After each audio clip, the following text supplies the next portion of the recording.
Artis Nagita Slavina mengaku pusing karena memikirkan banyak cicilan.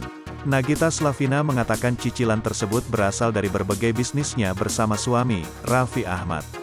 Nagita Slavina menyampaikan hal tersebut kepada Ruben Onsu dalam konten YouTube Mob Channel, yang diunggah pada Sabtu, tanggal 8 Oktober tahun 2022. Aku punya cicilan juga, ungkap Nagita Slavina sambil tertawa, dikutip Minggu, tanggal 9 Oktober tahun 2022. Ibu Rafattar dan Rayanza ini mengatakan bahwa kehidupannya tak selalu bahagia seperti yang dipikirkan oleh banyak orang. Putri Rieta Amalia menyebut kehidupannya sama seperti kebanyakan orang lain. Perekonomian rumah tangganya pun pernah mengalami pasang surut. Dia dan Raffi Ahmad berjuang keras agar tetap bisa menghidupi ratusan karyawan yang bekerja di bawah perusahaannya.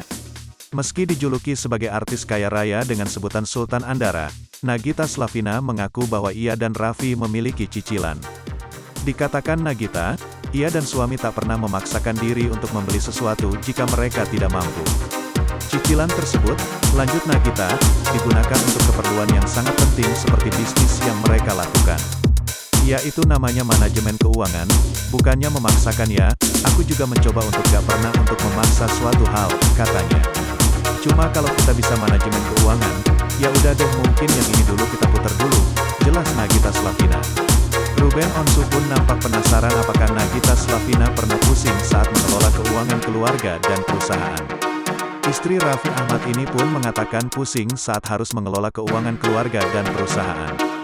Mumet pasti, kita kerja apa aja pasti mumet. Ditambah nambah usaha pasti mumet, ujar Nagita.